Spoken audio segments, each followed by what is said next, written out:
Howl's Moving Castle, a beloved tale of magic, transformation, and romance. Whether you first encountered the story through the pages of Diana Wynne Jones' 1986 novel or through Hayao Miyazaki's stunning 2004 animated movie, one thing is clear: the story captures the imagination like few others. But despite sharing the same name and central plot, the Howl's Moving Castle book and movie are two very different experiences. In this video, we're going to take a deep dive into the many differences and a few similarities between the book and the movie, discussing everything from character development to world building, and how these changes impact the overall tone and themes of the story. So sit back, grab a cup of tea, and let's explore the differences between the world of Howl's Moving Castle on the page and on the screen.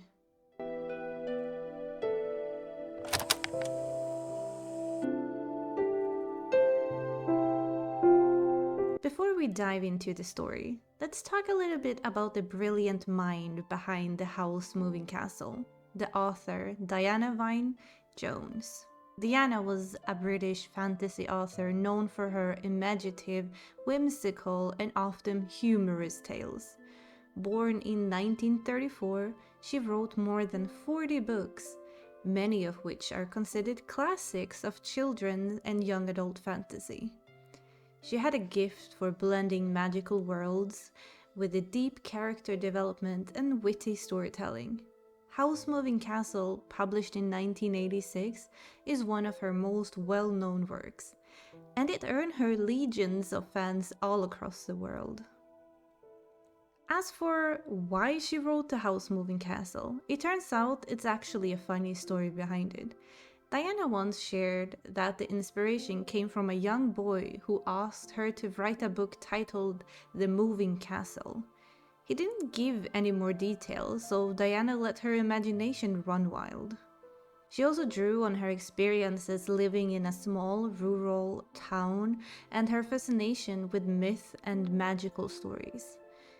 Jones was deeply interested in subverting traditional fantasy tropes, like the idea of a vain, cowardly wizard or a young girl turned into an old woman. Her playful approach to magic, paired with thoughtful exploration of themes like self-identity, aging, and personal growth, is what makes Howl's Moving Castle such a timeless and enchanting story. Now let's talk a little bit about the visionary filmmaker behind the animated adaptation, Mr. Miyazaki himself. Miyazaki is a legendary Japanese animator, director, and co-founder of Studio Ghibli, known for creating some of the most beloved and visual stunning animated movies of all times, including My Neighbor Totoro and Spirited Away. His movie often explore themes of environmentalism, pacifism, and the complexity of human nature, all wrapped in enchanting magical worlds. Miyazaki decided to adapt Howl's Moving Castle into a movie in 2004 after falling in love with the book's whimsical charm and its richly imagination world. He was drawn to Sophie's character and her journey of transformation, as well as the mysterious figure of Howl. At that time, Miyazaki was practically interested in the themes of pacifism and anti-war sentiment, which were reflected in his inclusion of a war subplot that wasn't present in the book. Another key reason Miyazaki was so passionate about the adaptation of Howl's Moving Castle was that he was in an opportunity to explore themes of aging, personal strength, and inner beauty, all ideas that resonate strongly in both his film and Diana Wynne Jones' original novel. His unique artistic vision brought the magical story to life in a completely new way, and the result was a critically acclaimed movie that went on to become one of Studio Ghibli's most iconic works.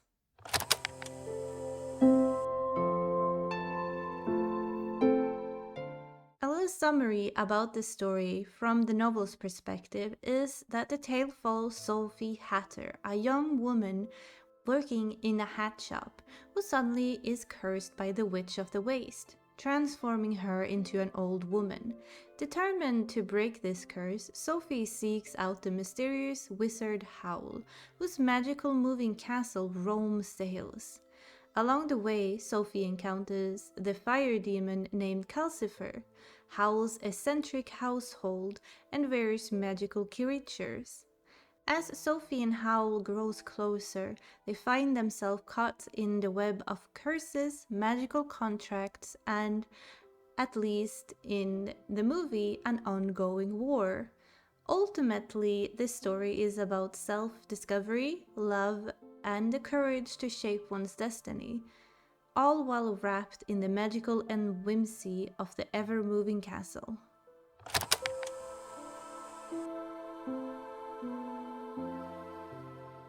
Let's begin by talking about the protagonist herself, Sophie Hatter. In Diana Wynne Jones' novel, Sophie starts out as a rather shy, self-effacing young woman. She's the eldest of three sisters, which in her world means she believes she's destined for a life of mediocrity. As the book progresses, Sophie comes to terms with her own magical abilities. Yes, that's right, Sophie actually has magic in the book. One of the key parts of her journey is discovering that she can bring life to objects, a power that she has unknowingly been using throughout the story. For example, she talks to hats, giving them characteristics, and they subtly influences the people who buy them and wear them. As Sophie grows more confident, this magic becomes more pronounced, and by the end of the book, she's far more self-assured and even uses her power to help other people. In the movie, however, Sophie is portrayed as much more mature and self-reliant from the beginning. While she's still somewhat insecure about her appearance and her place in the world, the movie Sophie doesn't have the same self-discovery arc that's central in the book. Miyazaki's Sophie is more immediately courageous, and her transformation is less about coming to terms with her own identity and powers, and more about falling in love and finding her place in Howl's life. In the movie, her transformation into an old woman and back again is linked more to her emotional state. When she's feeling confident or in love, she looks younger, but when she's uncertain or afraid, she appears older. The shifting appearances is much more subtle in the movie, and while it hints at the curse being tied to her emotional state, it's never fully explained in the way that the book dives into her psychological journey. This brings us to a crucial point in the book. Sophie is far more in control of her curse than she realizes. In fact, it's suggested that her own self-doubt is what makes her locked in the body of an old woman. The moment she truly believes in herself and her magic, the curse breaks. In contrast, the movie presents the curse as a more of an external force, something tied to the Witch of the Waste magic that Sophie cannot fully control herself.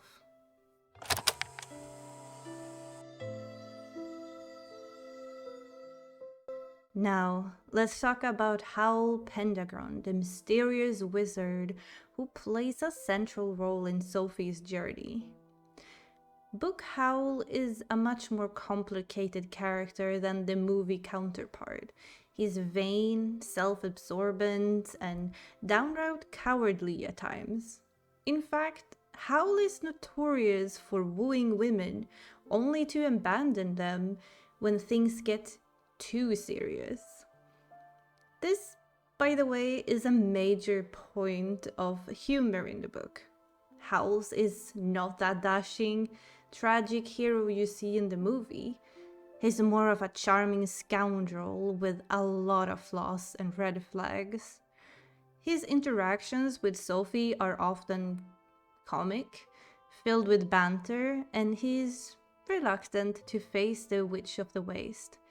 In fact, in the novel, Howl actively tries to avoid conflict with her, even faking illnesses and hiding out to escape responsibilities. In the movie, however, Howl is more romanticized. Miyazaki transforms him into a tragic, brooding figure, a wizard with a tortured soul. He's entangled in a magical war, and his use of transformation magic, turning into a bird-like creature, come at a great personal cost. The movie Howl is far more heroic and self-sacrificing, especially towards the end when he battles to protect Sophie and the kingdom from the ravages of war. This shift in his character gives the movie a much more traditional love story arc, with Howl becoming the knight of shining armor that he never quite is in the book. A key difference that many fans of the book will point out is that Howl's origins are completely different in the two versions.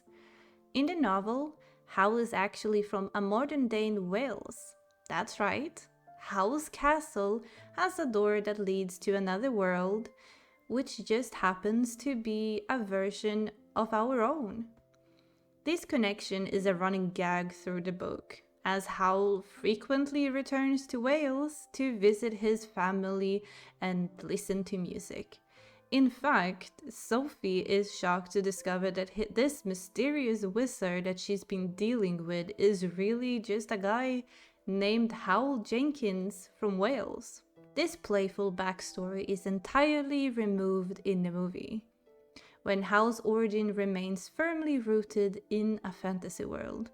We do have the name Jenkins coming up, and we do have the Wales somewhat represented in the different worlds that you can visit in the movie, but it's never explained what they actually are.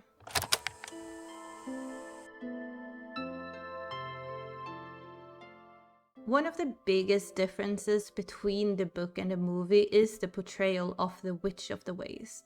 In both versions, she is responsible for cursing Sophie and is set up as an antagonist, but the way she's handled in each version is very different. In the book, the Witch of the Waste is a genuinely terrifying figure. She's incredibly powerful and feared throughout the land. Her motivation in the book is also more clear-cut. She's obsessed with Howl and wants to claim his heart. Literally, his heart. The witch's goal is to merge her power with Howl's by taking his heart, making her an even more dangerous threat. Sophie spends a lot of the novel dealing with the fallout of the witch's actions, and Howl is very reluctant to confront her directly. When they do finally face off, it's a climactic battle that results in the witch's defeat about 2/3 of the way through the book, but her presence looms over much of the story. In the movie, however, the Witch of the Waste is almost comically reduced in power after her initial introduction. While she starts off as an imposing figure, once she is stripped of her magic by Madame Suliman, who we will talk about a little bit later, she becomes a far more sympathetic character. In the second half of the movie, the Witch of the Waste is a little more of a frail old woman who ends up living with Howl and Sophie, contributing comic relief more than a real threat. This change shifts the focus of the movie away from her as a primary antagonist and allows the movie to focus more on the war storyline.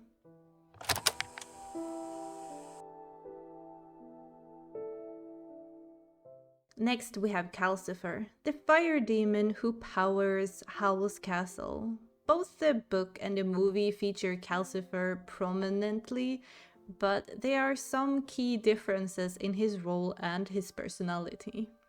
In the book, Califer is central to the plot from the very beginning. Sophie quickly realizes that Califer is bound to Howl by a magic contract, and she strikes a deal with him to try to break it. Califer is sassy, mischievous, has a bit of a temper, but he's also very clever and plays a significant role in helping Sophie unravel mysteries of Howl's past. The contract between Howl and Califer is one of the book's major mysteries, and its resolution is crucial to breaking not only Califer's bound, but also Sophie's curse. In the movie, Califer still retains his fiery personality, and the magical contract between him and Howl remains a central plot point. However, the movie doesn't dive as deeply into the nuances of their relationship as the book does. The reveal of their heart exchange is more dramatic in the movie, but the build-up is more subtle. Califer also has more moments of comic relief in the movie, especially in his interactions with Sophie. One similarity between the two versions is that Califer's fate is tied to both Howl and Sophie, and helping him break the contract is a key part of the story resolution in both mediums.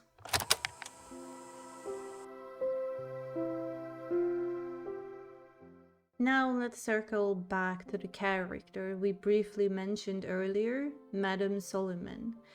Madame Suliman plays a very different role in the book and the movie. In the movie, she is reimagined as a powerful sorceress and the key figure in the Kingdom War effort. She is Howl's former mentor and acts as a central antagonist in the second half of the movie. After the Witch of the Waste is stripped of her powers by Madame Suliman, Suliman becomes the looming threat in Howl's life. She is a governmental official who views Howl as a rogue wizard and wants to bring him under control. Her presence adds a new layer of conflict as she manipulates the war and pressures Howl to fight for the kingdom. This makes her central to the movie anti-war themes, and she positioned as a voice of authority representing the military and the political interest of the world Miyazaki created. In the book, however, Madame Suliman doesn't exist as such.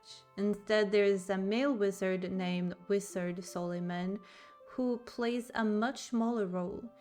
Wizard Suliman is an advisor of the king and has gone missing while searching for the Witch of the Waste. In the book, Howl is ordered to find him and the missing prince, which drives some of the plot, but Suliman is not a central antagonist.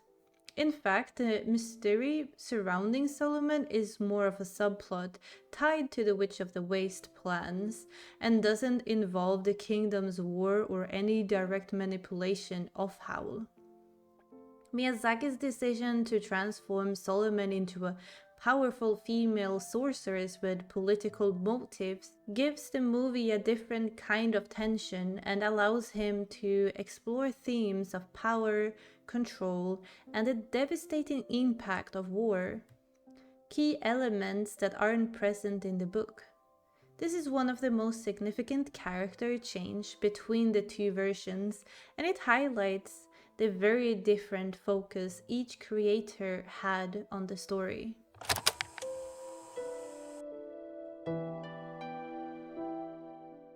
One of the biggest changes Miyazaki made when adapting Howl's Moving Castle into a movie was the addition of war between two kingdoms, a subplot that is entirely absent in the book.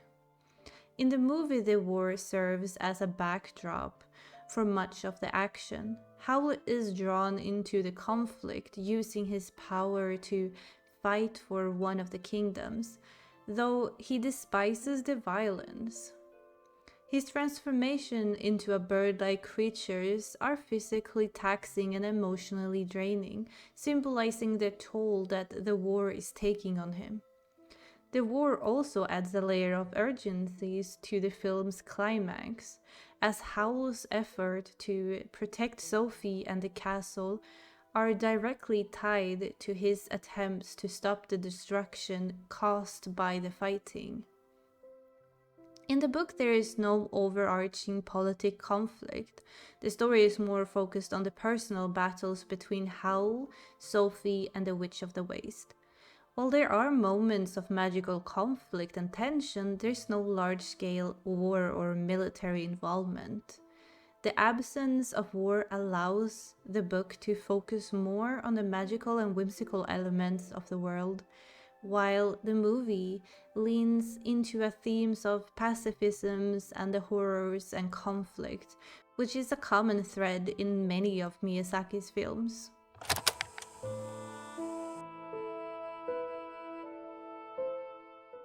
Another major difference between the book and the movie is the absence of certain character and subplots in the film. In the book, Sophie's sister Letty and Martha play significant roles. In fact, one of every subplot involves the magical mix-up between the sisters, where Martha, the youngest, switches places with Letty to pursue her own interest. This subplot adds layers to Sophie's family life and provides more context to the world's magical rules. Sophie also keeps in touch with her sister throughout the books, and they have their own romantic adventures that ties into the main plot. But in the movie, Letty and Martha are barely mentioned. The movie streamlines Sophie's backstory, focusing more on her relationship with Howl and less on her family dynamics. This choice makes the movie more straightforward, but also removes from the depth of complexity present in the book and the world building. Another character completely absent from the movie is Ms. Angorian, who plays a pivotal role in the book's climax. She is revealed to be an avatar of the Witch of the Waste fire demon and is the instrument in the final confrontation. Without her, the movie resolution takes a different, more simplified route.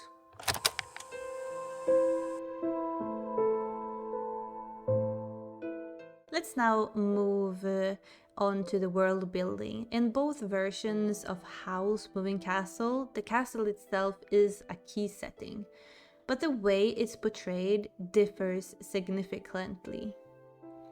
In the book, Howl's castle is a magical moving structure, but it's described as more of a ramshackle, disorganized home than the towering mechanical wonder that we see in the movie. The castle has a door that opens to several different places, including Howl's homeland, the modern-day Wales. This portal is a major part of the book's humor and world building, adding a quirky, realistic touch to the magical world. Howl's frequent trips to Wales, where he acts like an ordinary young man, are a running joke throughout the novel. In the movie, the castle is massive, visually stunning creation, full of intricate moving parts and powered by magic. It's much more of a spectacle, fitting with the movie's overall steampunk aesthetic. The visual grandeur of the movie emphasizes that the fantasy elements with the flying machines, magical battles, and breathtaking landscapes, while the movie is less concerned about the mechanics of how the magic works in the world. It makes up for it for sheer visual splendor.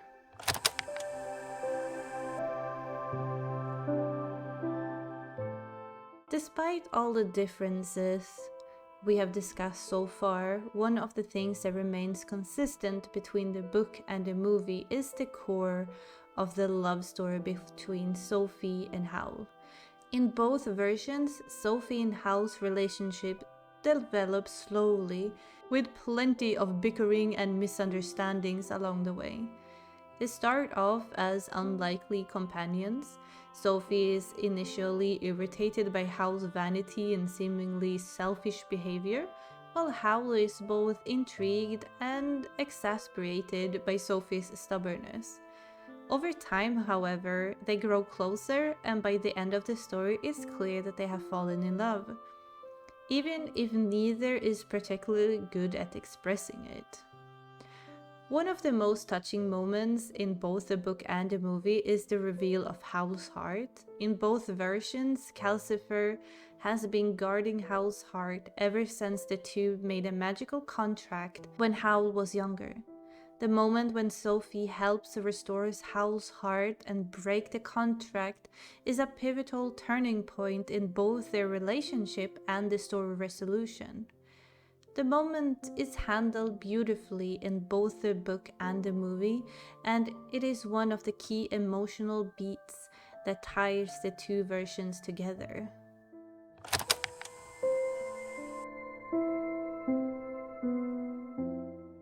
In the end of both Diana Wynne Jones' novel and Miyazaki's film offer their own unique tale of Howl's Moving Castle. The book delves deeper into the character development, magic, and whimsical subplots, while the movie emphasizes stunning visuals, emotional depth, and themes of war and pacifism.